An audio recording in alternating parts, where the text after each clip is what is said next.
Sid. Your new companion appears much more formidable than your uncle.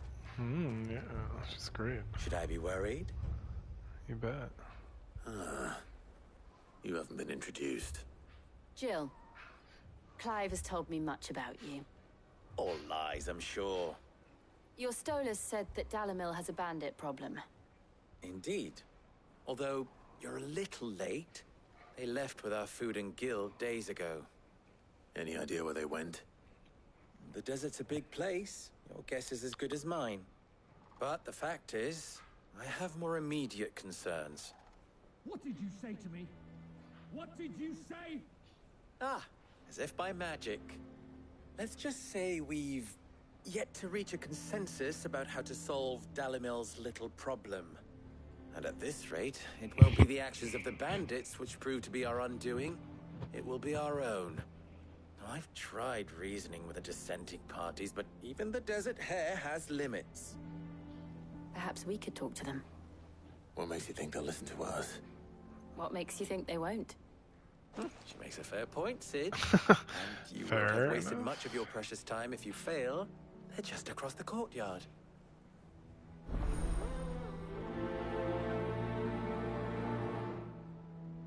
Suppose we just follow the shouting.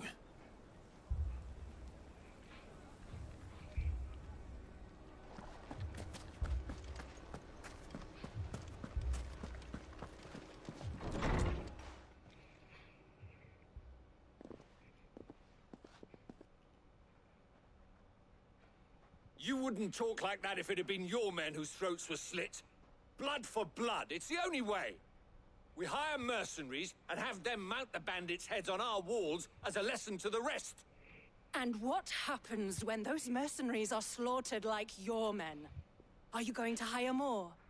We're better off using that coin to buy food and supplies. If we hire mercenaries, the only thing we're buying is the bandits' ire. And you cannot fill empty bellies with that. Do you hear me? But what happens when they come back? Maybe it'll be your throat that's slit. That's enough. Both of you. Any more of this and I'll throw you out myself. Come back when you're ready to talk like adults.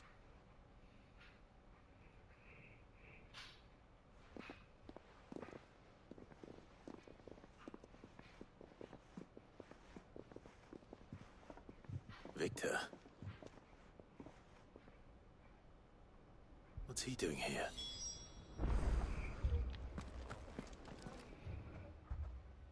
Sid. And Lady Jill. What brings you here? I was about to ask you the same thing. Costness is in chaos, and the markets have all but ceased to operate. The Briar's Kiss here in Dalamil is the only place I can reliably obtain supplies.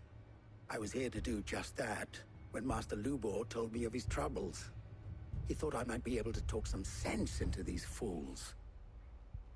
But if you're here, I suppose his patience must be waning.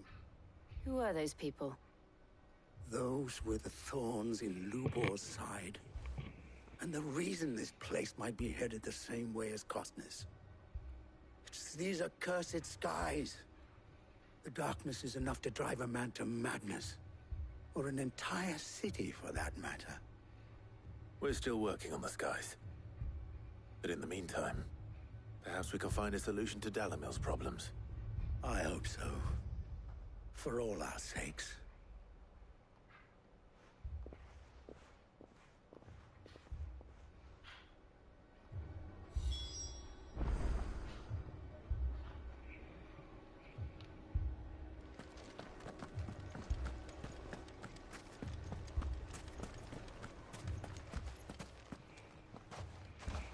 So, you see my predicament? What I saw was a room full of people who were angry and afraid. And with good reason by the sound of it. But if left to smolder, that anger and fear could set the entire town alight. My thoughts exactly. What to do? Both sides wish to protect their homes and livelihoods, if only they could agree on how. But as long as they are divided, we are vulnerable. And if there's one thing bandits like, It's an easy target. What would Sid the Outlaw suggest? Well, if it were my namesake,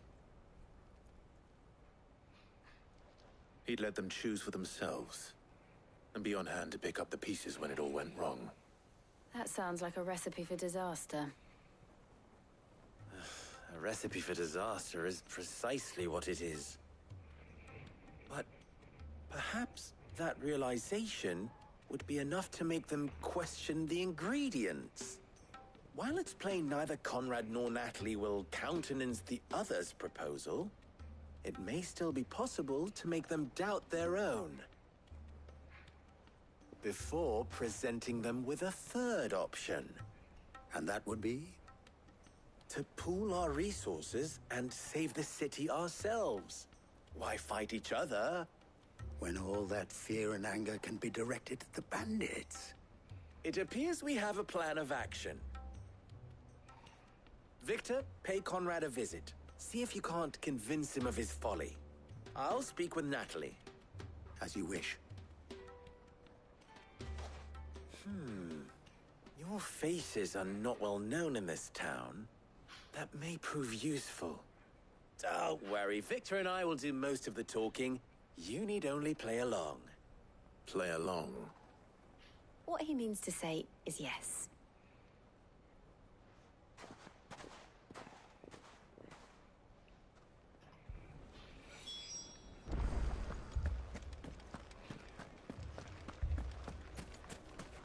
Picture it, Conrad.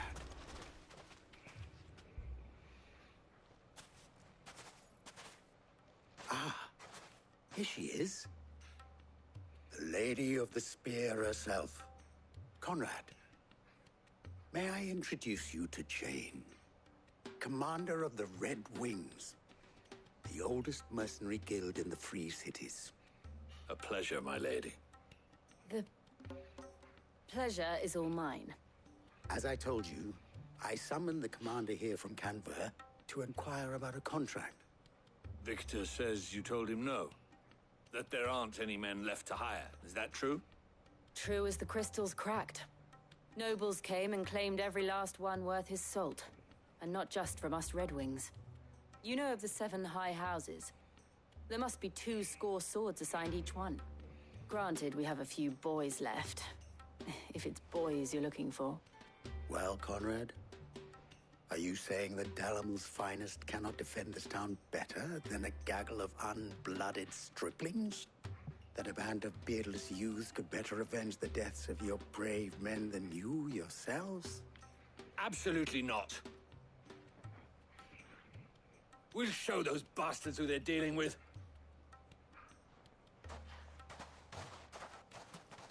I can't believe that actually worked. Conrad's not what you called the brightest candle in the crypt. And there's a reason why I had you do the talking and not Sid. Well played, my lady.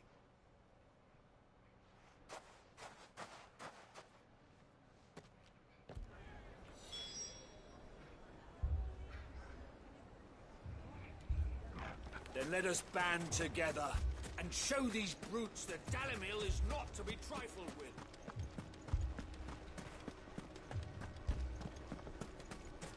My shop.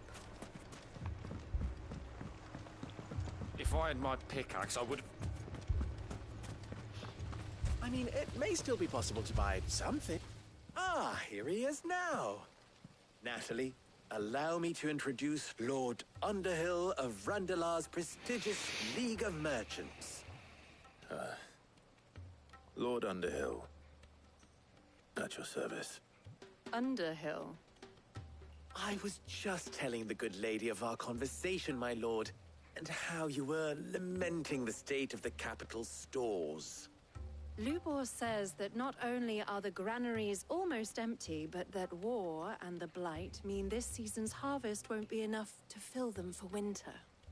Indeed, certainly that is the case. The nobles in the capital are buying up the city's stocks of barley and wine, driving the prices higher than most commoners can afford. It was only a matter of time before the peasants revolt. It is worse than I thought. If what Lord Underhill says is true, I fear we have little hope of supplementing our stores, meager though they regrettably are. And while I applaud your endeavors to dissuade our more bellicose citizens from seeking vengeance, I sense Conrad is not wrong in his assessment of the bandits' likely return. Which means that now, more than ever, we will need to secure what little we still have. Food, weapons, herbs, everything. If our humble town is to endure not only this hardship, but those that are certain to follow, we must stand united. All right. If it will help to protect my home, I'll do it. But you needn't have gone through this charade.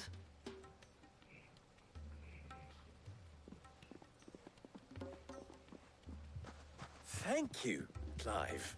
Your performance was nothing if not workmanlike. She saw right through it. I didn't say it was good, merely that it produced the desired effect. Now, my scouts should be returning shortly. Meet me back at the Briar's Kiss, and we shall see what we face.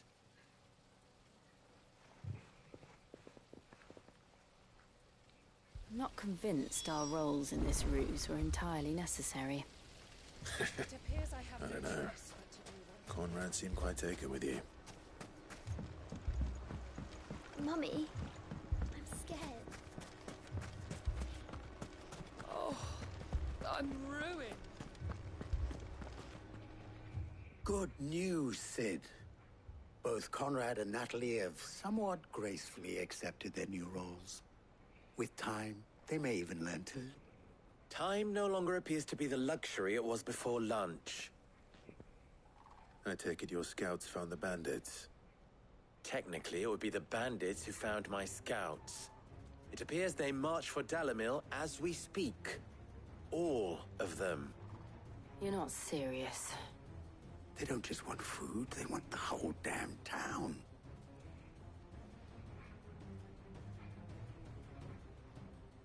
I have a favor to ask. I'm told the bandits march in two groups, one from the south and one from the desert, in a move doubtless intended to stretch our already gossamer-thin defenses. Very well. Jill and I will meet those from the desert. But what of the rest? The rest, my friend, the city shall fight. Together. The stakes, I concede, are high. But if this does not unite Dalimil, nothing will. That is a lot of faith to put into those who had their hands around each other's throats but a moment ago. Then it will be for us to see that their hands are kept occupied. And I do mean us. I thought you might say that. We'll hold them off for as long as we can. And we will do the same.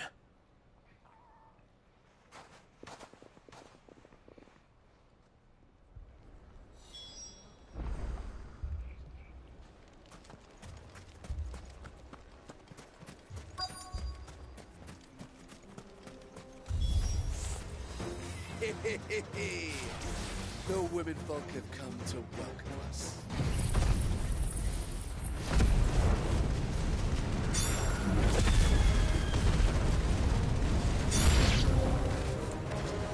They mean to overwhelm us.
The townspeople. Could they have held out? I don't hear any fighting. What do you think? That we should hurry.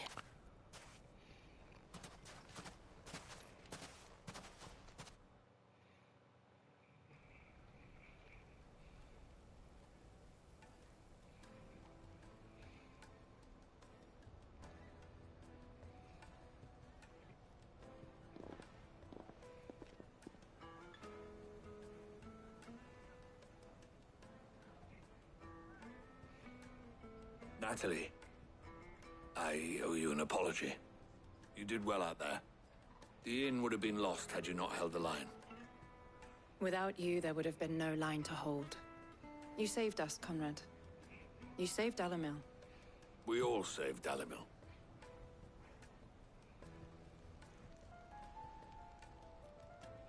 Conrad seems to have had a change of heart. I'd say they both have. I take it from your presence that our visitors from the desert won't be joining us either. Pity. The plan worked, Sid. Granted, it only took an army of bloodthirsty bandits at our gate. Calm now, Victor. Why quibble over the details? We are united, and that is all that matters.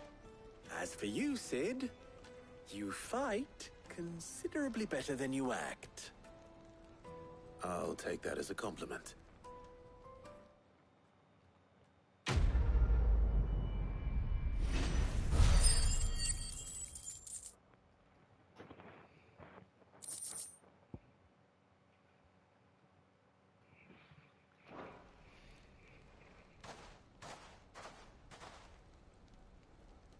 Our friends seem to have things under control. For now, at least. Let's go and put Otto's mind at rest.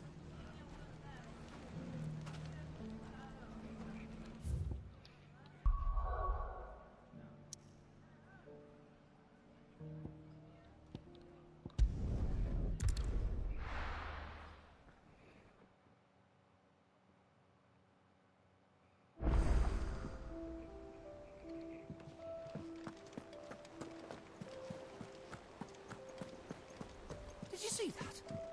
Tell me you saw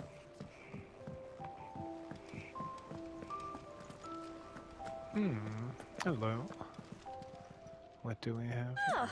I wasn't expecting you back so soon. It's not true. We've lost so much already. Come to claim your just desserts? Mm-hmm. Oh, that's a lot of ability points. I like You that. earned this.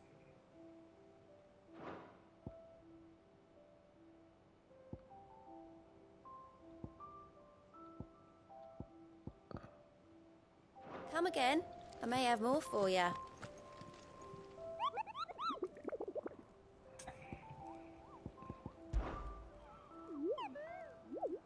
What did you find down there? Deeper understanding. Colossians.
Was wondering when you turn up.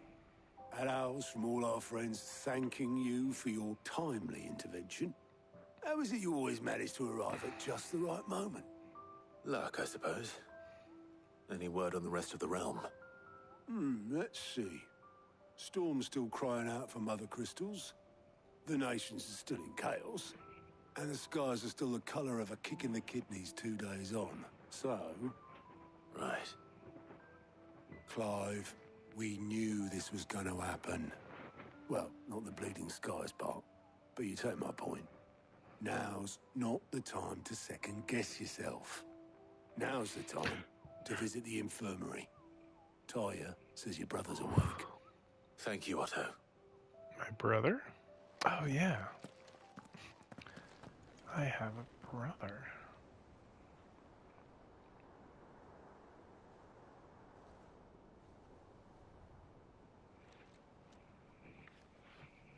So it was not Sylvester, but Olivier who served as Ultima's puppet. And when Dion learned of this, he sought to slay the fiend.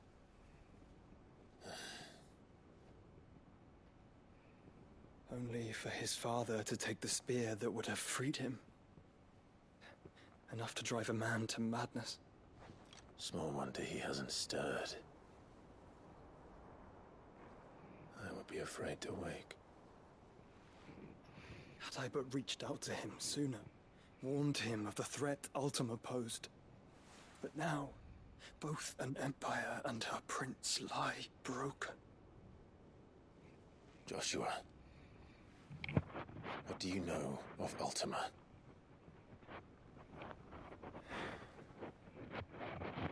Very little, I'm afraid. Despite my best efforts. 18 years ago, as I lay buried beneath the rubble of Phoenix Gate, 'twas not death who came for me, but another. And it was while in my rescuer's care, I first heard of Ultima. I've been chasing his shadow ever since. Ultima is driven by some deep, dark purpose, and for whatever reason, it would seem you are crucial to his designs. He will stop at nothing to have you, even if that means toppling an empire. But why me? What possible use could I be to such a creature? That is one of many answers that have eluded me. Yet, I am certain of this. It is not mere chance. You were chosen for a reason. All dominants carry within them the might of an icon. Nigh limitless power that is at once acutely limited. I wield fire, and only fire. And I only ice. 8 wardens for 8 elements. But you, Clive. You are different. You're special. Your abilities begin with the flames of Ifrit. But they do not end there. The fact Ifrit can even exist goes against everything we thought we knew of dominance.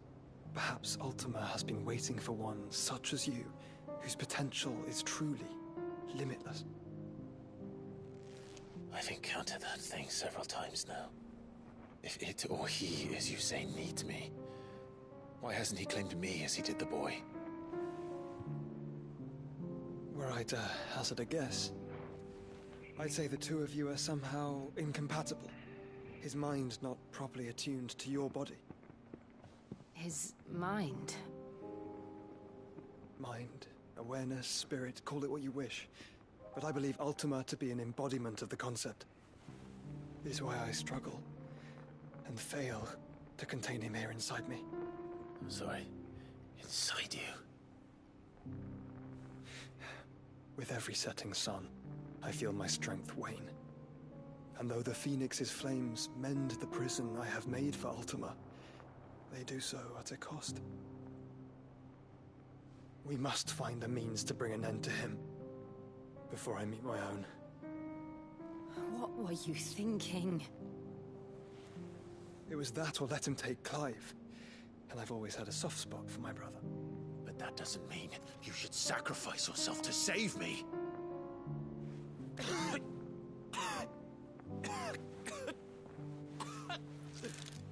Joshua. Clive, it's Gav. There's an army of Akashic at the gates of Canver.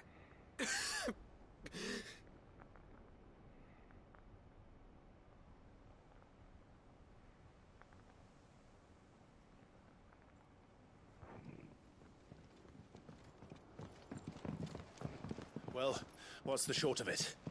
I thought Tyre told you. The capital of the Free Cities is under siege by an army of monstrosities. The city guard are doing their best to stem the tide, but numbers ain't on their side. What of Lord Byron and Mid? Were they able to escape? No, but they're all right for now. They're hiding with Gav at midship. Gav. We have to get them out of there. And we shall. Otto, prepare a Stolas. Tell Gav to stay exactly where he is. Understood. Vivian, what's the swiftest route to the Free Cities? That sounds like a question for the map. Look here. This road, through Tabor, should provide the least trouble. Good. What a coincidence. Tabor is exactly where I'm bound. Joshua, Bed is where you should be bound. You don't think I told him the exact same thing? Were Tyre not such a talented healer, I would surely have been inclined to agree. But, thanks to her ministrations, I feel I may safely rejoin my attendant, who was to wait for me in Tabor if we became separated. All right, we travel together. Clive. If he stays close to me, he'll be fine. Thank you, brother. I'll look after him.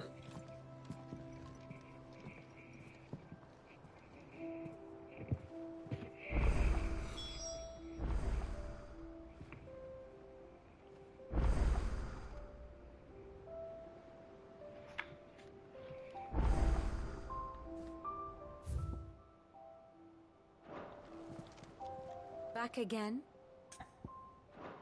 Till next you need me. Clive.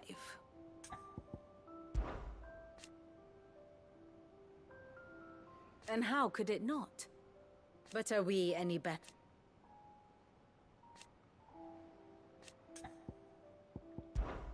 I cannot claim. Such are the wages. Ironic, then. Godspeed.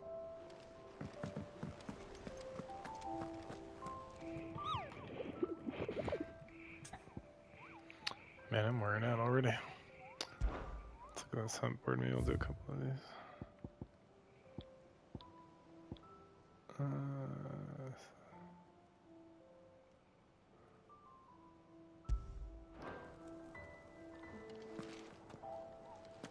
I saw some. There's a whole batch. Alright, let's look.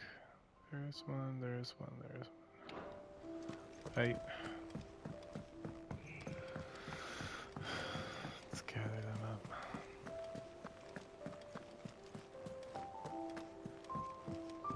Will we ever see the sun again? Never. It seems the hideaway is blasted book. Here, you put me in this situation, Clive. You can bloody well get me out of it. I need a hand with a recipe. Are you sure it's me you're looking for? I'm not much of a cook. I'm all the cook will be needing, thank you very much. What I want from you is a little of your time, right? Oh, and perhaps your sword. You remember Ivan's stew, right? Well, despite the look of the thing, and that awful stench, people wolf it down. So I thought I'd try making one of these supposed masterpieces myself. Had a peek at the book and gave it a go, but, well... It wasn't as straightforward as you'd hoped. Ivan had the same problem. Yeah, but this is my blooming kitchen, and I will not be outdone. So if you don't want to be seen as playing favourites, I suggest you lend me a hand. I've never been one to play favourites, Molly. And I would be only too happy to lend you a hand. So, what's on the menu this time? A fried mortress of skyworm. That's one heck of a name, innit? Recipe seemed easy enough to an old hand like myself. Thought I'd followed it to a T. Only, turns out skyworm livers and drake's mint are not what I thought they were. At least I hope they're not, given the rancid mess they made. Ivan said the recipes in the culinary pilgrimage date back centuries. Who's to say the ingredients even exist anymore? Well, That's a question for a scholar, wouldn't you say? Perhaps you know of one? Kindly old fella who haunts the shelves, maybe? Fine. I'll go and speak to Harpocrates. Perhaps he'll know something. And if he does, I'll see if I can find your ingredients for you. You do that. Lest we forget, you've got a reputation to uphold.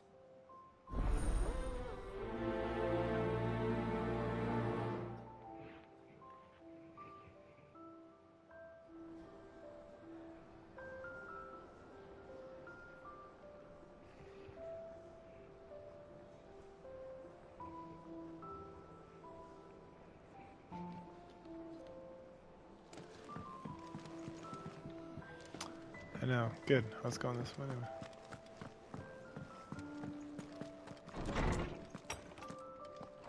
Is a storm coming, Sid? Will there be... Sid, perhaps you can help me solve a mystery. I can certainly try. Who's gone missing this time? It's not who, but what. Mid's scales, the ones she made for her workshop. I borrowed them to teach the little ones about weight, and shortly after the lesson, well, they vanished. My first thought was that they'd taken them off somewhere to play, but when I asked, they swore they had nothing to do with their having disappeared. Which almost certainly means they had everything to do with it. Perhaps a visit from Sid will jog their memories. I think it just might. Thank you. I don't like to imagine that my pupils would lie to me. But if they have, I'll have no choice but to discipline them accordingly. They were in the atrium when I last saw them. As always.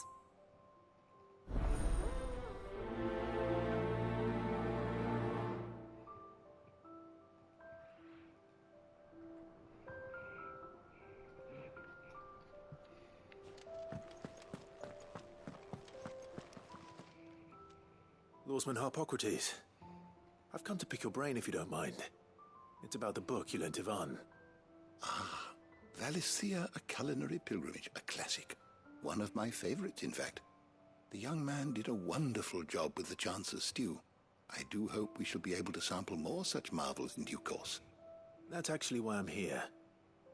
I don't suppose you know where I might find skyworm livers and drake's mint. Ah, so the fabled Sandbricois delicacy is next on the menu. Delightful. The descriptions of fried mortress never fail to make my mouth water.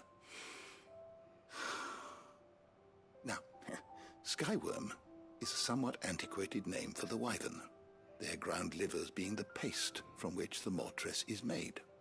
Dragon livers. How very Sandbricois. One would have thought the disciples of Bahamut would have a touch more reverence for their icon's brethren, but apparently not. I believe the specific dragon the recipe demands is the blueback wyvern, said to be the very color of the sea beside which it resides. So we know where to look for our liver. But what about the drake's mint? Saint's bonnet in contemporary parlance, a herb which grows along the North Reach coast. I gather that one can locate the cheerful yellow flowers by their heady scent alone, so I'm sure you'll have no trouble finding them. I may add that people once believed game was best served with the flora that sustained it in life, in which regard fried mortress of skyworm is undoubtedly a typical dish of the time. Meaning that if I find one, I find the other. To Northreach, then. Best of luck, Clive. And do save me a bite once the dish is complete.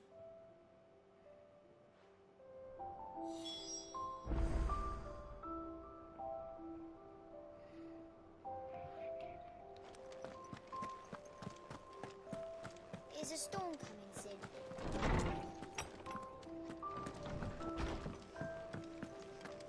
It seems the hideaway has lost its...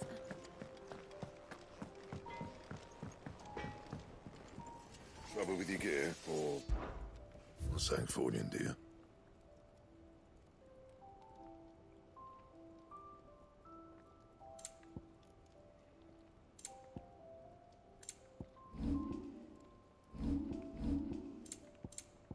And?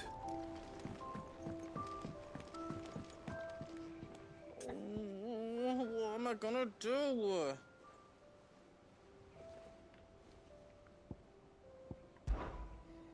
Is everything all right, Goots? You seem more discomposed than usual. Oh, I don't know what that means, but I'm in a bit of a muddle. Oh, I think Nan might be in trouble, and she's... It's all right. You can tell me.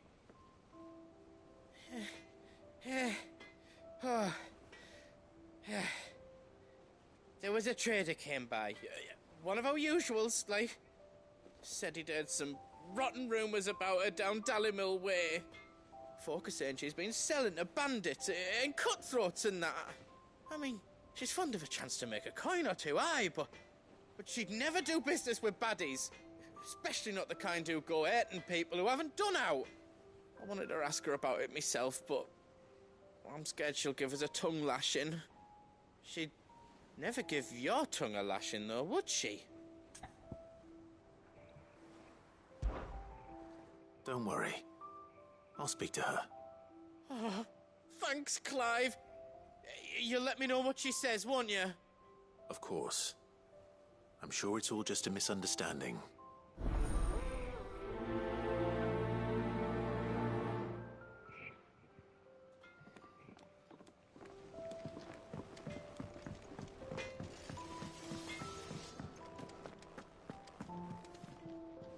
Lady Karen. How's business?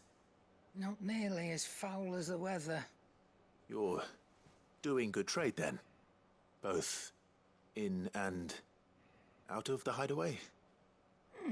Can't complain. Wait. What exactly are you getting at? Not once in 5 long years do you pay my affairs half a care. But here you are today, raking me over the coals like a bloody popoto.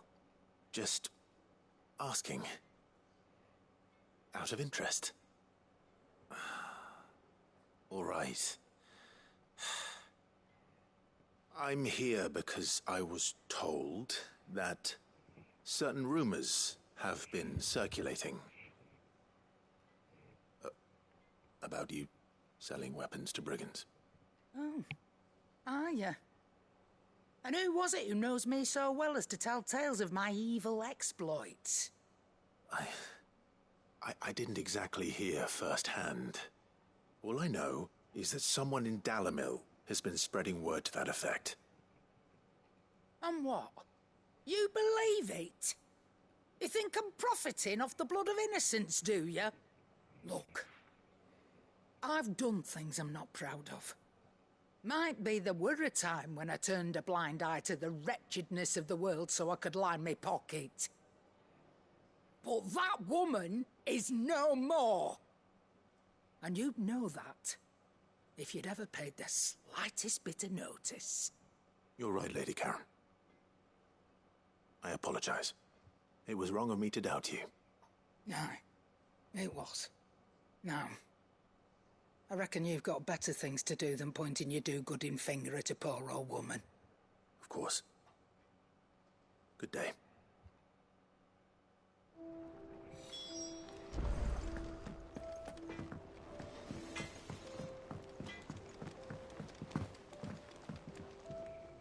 I spoke with Lady Karen. What did she say? That the rumors were unfounded, and that I was a fool for thinking they might hold any truth, along with some other things that made her feelings clear.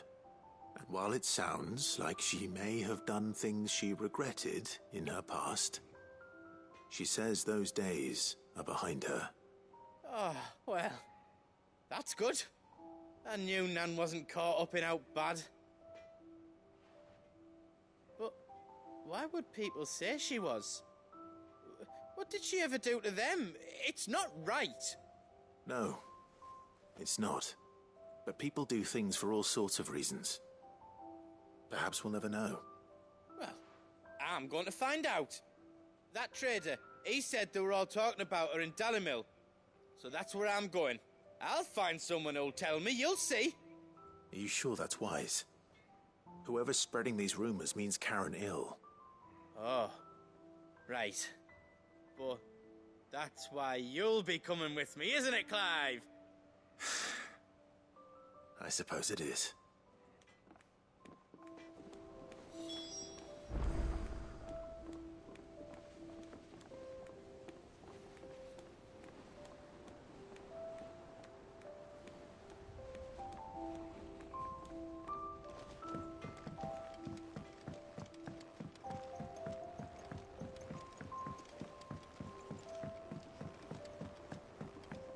heard the Emperor was impaled.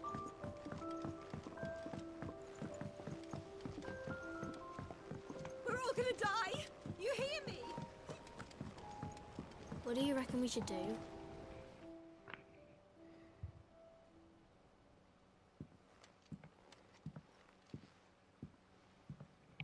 Sid! Hard at your studies, I see. And what is that? It's not a set of scales, is it? No. Of course it isn't. Well, not anymore, it's not. Oh, And just how long hasn't it been one? we're sorry. But we didn't break them. We dismembered them. Just like Miss Mididol showed us. Miss Mididol? Why would she have you dismembering her creations? That's the only way to become a ninja-neer. Miss Mididol said, the best way to see how something works is to take it apart and put it back together again. Well then, your work is already half done. Carry on. About that. The taking apart was easy enough, but it's the putting back we can't work out. Speak for yourself. The heavy thing goes at the bottom. Then...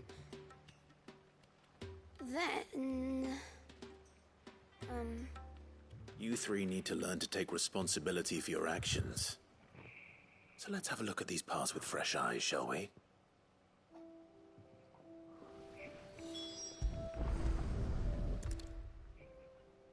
All right. Everything here was once part of Miss Mididol's scales. Every piece has its own role to play, and each is just as important as the others. If even one of them is missing, the scales won't work. So let's think about what those roles might be. You already know one of the pieces. The body. Its role is to support everything else. But what of the others?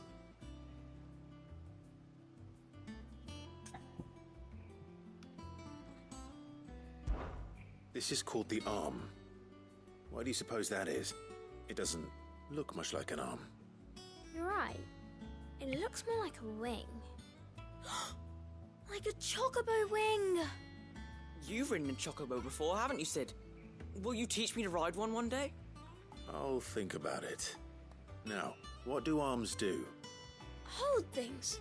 So wait, maybe this arm holds things too? Good thinking. You're on the right track.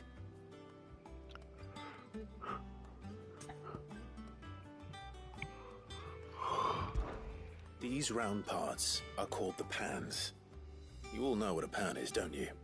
I do. Molly uses them in the kitchens to fry bangers. But these aren't for frying bangers, you idiot. They're for weighing stuff. But what if I wanted to weigh Goots? I don't think he'd fit on that little thing. Probably not. What are the chains for? Holding the pans up? Well spotted. Which means something must hold the chains up in turn.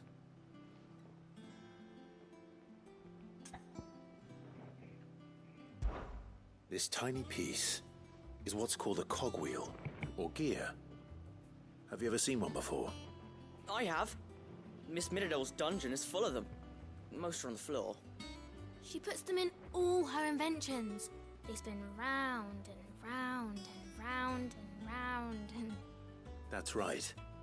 They're very useful when you want to make things move. Do you remember if there was anything on the scales that moved? I remember the arm moved when I tried weighing an apple. And then somebody ate it. Not my fault. You shouldn't have tried weighing it before lunch. You know what part's supposed to move and how it's supposed to move. So, let's put the pieces together first, see what doesn't move, and then stick the cogwheel to that. Not a bad idea. You see? It's not so difficult. So, now that we've taken stock of the parts and learned what they do, what do you think? I think we've got it. Then here's what we'll do. You tell me what goes where, and I'll put the scales together. Well, obviously you need to start with the body. All the other pieces fit onto it, don't they? And the arms go on the body, just like real arms. Or wings, if you're a chocobo. And then the arms hold the pans, By the chains? Very good. Let's see if that works. There. All finished.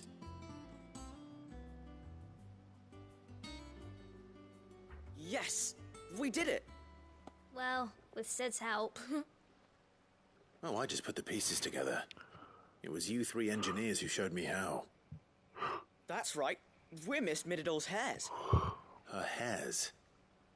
Yeah, hares for the future. She's showing us her secrets now, so we can help out the hideaway when we're older. What do you think, Sid? Are we almost ready? With a little more help from Miss Mididol and Miss Shirley, I'd say it won't be long at all. You hear that? It won't be long. Until then, though, do try to be honest with Miss Shirley.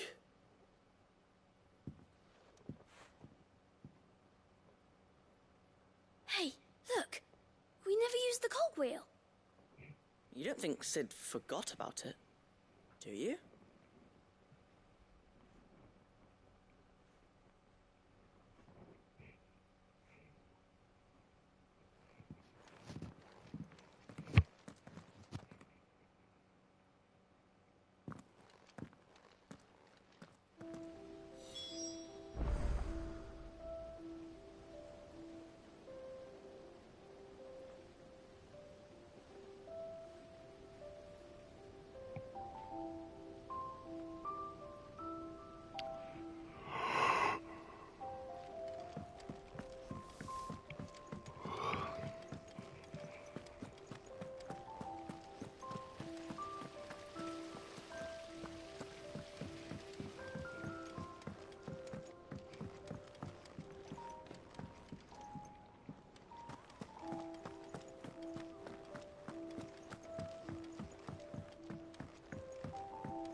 Did you see that?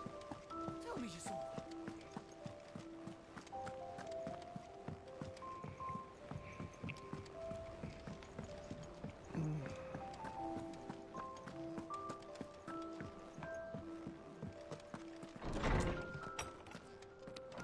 Is a storm coming, Sid? Will there be thunder? Well, did you solve the mystery? It was as you thought. The children had the scales, or the parts of them at least. They dismantled them to see how they worked. Oh, no, Mid will have my head. Thankfully she won't. This might even have been her idea. Although I was the one who ended up teaching the lesson. I'm so sorry, Sid. I know how busy you are. I shall see that the children are properly punished. Please, there's no need. Mid seems to have taken the three of them under her wing. She's even calling them her heirs. She'd have them follow in her footsteps. And her father's. I see. Sid, do you know why Mid has been spending so much time at the hideaway of late? She told me it was because her studies have been interrupted by events in Canva. Is that not true? No, it isn't. The university offered her a commission. In exchange for full tuition, room and board, they asked her to oversee the design of several new war engines. To anyone else it would be an opportunity, but to Mid, who lost both her parents to war, it was a bitter pill. One she was none too keen to swallow. But that should come as no surprise. She's only ever cared about bringing people hope. The very last thing war can be said to do. Which explains her heirs. She's working to give them a better life. And so should I. What's the odd engineering lesson? You've given them far more than that. And I'm sure they're very grateful.